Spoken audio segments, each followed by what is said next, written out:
This is Architecture 360, the show about architecture, places, and spaces. I'm Lee Bay, and that was Skyscrapers by the Chicago band OK Go. The song's title is a good place to begin this show, especially since word comes that a new world's tallest building is coming out of the ground now in Saudi Arabia. Foundation work began last December. The new building, Kingdom Tower, will be 3,280 feet tall. Now, wrap your mind around that for a minute. That's the height of Chicago's Sears Tower, with New York's new Freedom Tower stacked on top of it. In other words, the U.S. Bank Building in Los Angeles is the tallest American building west of the Mississippi at over 1,000 feet. It would take 3 of those, plus a 20-story building, and you can pick one from anywhere, just to equal the height of Kingdom Tower. In other words, it's 1 kilometer straight up. Kingdom Tower, tall buildings, next on Architecture 360.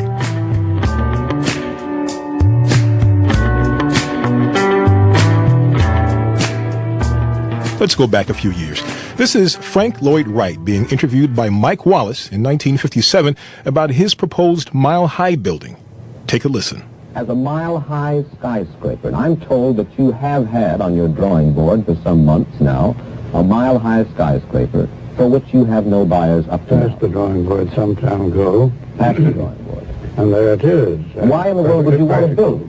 Because they came to me and wanted me to do the highest television tower in the world supported by wires.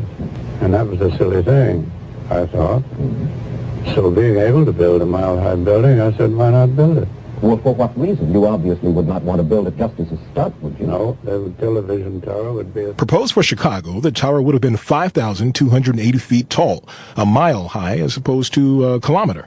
Wright saw 76 high-speed atomic-powered elevators that would whisk passengers from the ground floor to the top in a minute's time. Now, there was no client, thus no financing, so the building never got beyond the drafting table, despite what he says in the interview. And it was never clear if Wright, who was toward the end of his life, actually saw this building as a real project or just a benchmark that tall building plans would be measured against for generations to come. He did get one thing eerily correct, though. The Mile High's 3-sided, needle-like shape is the prototype for a new class of ultra-tall buildings that will come 50 years after his death. The current world's tallest building, the 2,722-foot Burj Khalifa, has this profile, as will Kingdom Tower. I am nothing of a builder, but here I dreamt I was an architect, and I built this balustrade to keep you home, to keep you safe from the outside. Kingdom Tower in Jeddah, Saudi Arabia, is designed by Adrian Smith of Chicago's Smith Gill Architects. Smith also designed the Burj Khalifa as well as Chicago's Trump Tower. Now, think about this. When Smith began his career at the Chicago office of the architecture firm Skidmore, Owings & Merrill in 1967, the tallest buildings in the world were all in America. And that would be the case for most of the next 30 years. Today, of the world's tallest buildings, though, only 4 are in the United States. The Sears Tower, now the Willis Tower, was once the tallest building in the world. It is now 9th and could be the 10th or 12th tallest building once Kingdom Tower is finished. In fact, America hasn't had a world's tallest building since Sears lost that crown in 1998, and it probably won't again.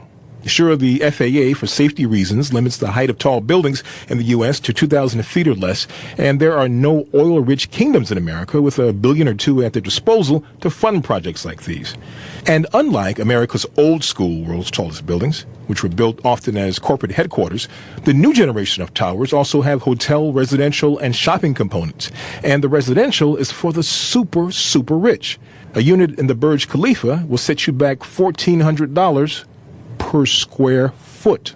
But there's also some psychology at play, too. Building a world's tallest building is often the mark of an emerging city or nation. So think of Chicago in the late 1800s when the skyscraper was born, or New York City in the early 20th century, or both cities, Chicago and New York, looking to express their reemergence almost simultaneously in the 1970s. Yesterday, it was here. But for today and tomorrow, it's there. If you want to see renderings of Kingdom Tower, tap the headline, then tap See More. And join me next time on Architecture 360.